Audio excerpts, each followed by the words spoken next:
ng victim nakalagay. So yung ganitong paraan, paglalagay ng pocket mask, yung pointed part ay nasa ilong. Ito ay for adult and child. Pero kung victim ay infant at ang available lang na pocket mask ay for the adult, rather pabaliktad siya. Hindi natin pwedeng sakupin yung buong face ng baby. And meron kasi talagang pocket mask na intended for the infant victim. Yung maliit, yung sakto lamang para sa ilong at bibig ng ating biktima. Then, wala mo nang basta lalapit ha sa ating mga victim or sa mga hindi natin mamaya, not unless nakahingi na kayo ng consent at nabigyan na kayo ng pahintulot na lumapit sa ating mga biktima. Then, halos yung compression naman natin sa adult, child, and infant ay pare-pareho lang. Ang may iba lang ay yung kung paano yung weight ng pag-compress natin. Pag adult, dalawang kamay yung ginagamit natin, naka-interlock. Pag child, isang kamay lang.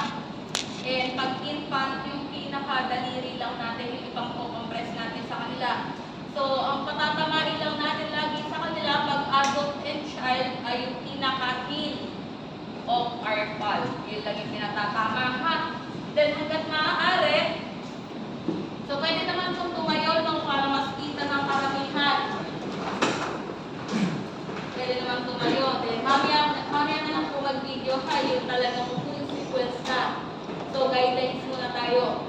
Then, ang CPR landmark natin ay center of the chest in between the imaginary nipple line.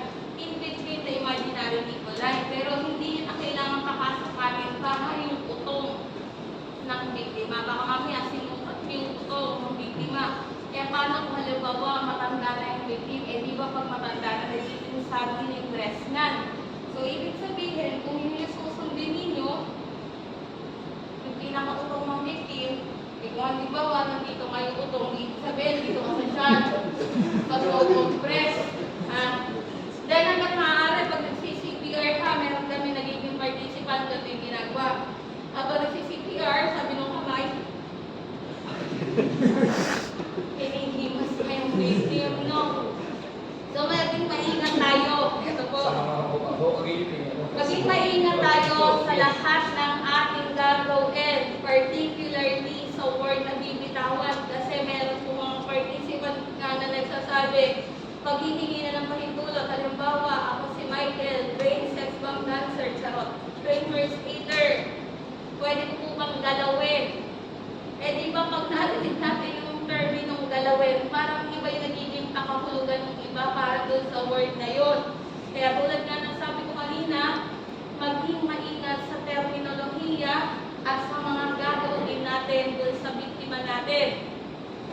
Then, dapat na-maintain natin yung tamang lalim ng compression, adult, child, and infant. Dahil kung hindi natin yan ma-maintain, wala rin sa isa yung CPR na ginagawa natin. Then, bawal ang bouncer. Kung sinabing bouncer, tumatalbog yung kamay mo. Kung alay yung kamay na sinimulan mo, wala umpisa ng pag-CPR mo hanggang matapos, dapat yun na yun. Hindi pwede na halimbawa, nagsimula ka sa kaliwa, second cycle, lilipat mo na kanan. That is considered already as a form of interaction, which is iniiwasan na natin na magkaroon tayo. Then, bawal ang masahista. Kung sinabing masahista, yung kamay mo, kung saan na naglakbay, nakarating sa katawan ng victim. Bawal din ang jerker. Nagre-revive ka ng buhay ka, wala ka sa concert. Then, bawal din ang dancer. Pag sinabing dancer, nag-work, nag-8-8 ka pa doon sa victim natin. Then, sa pag-check ng LLF ka or ng breathing ng ating victim, tatlong ulit tayo mag-check before conducting CPR, after the 5 cycles of CPR, and after conducting rescue breathing. So, tatlong ulit ha. Again, before conducting CPR, after the 5 cycles of CPR, and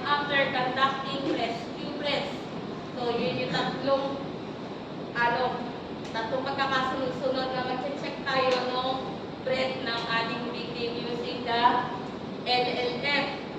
So, ilang cycle yung rescue breathing natin pagka-adult ang victim? 24. Pag sa rescue breathing na, 24 yung breaths na binibigay natin.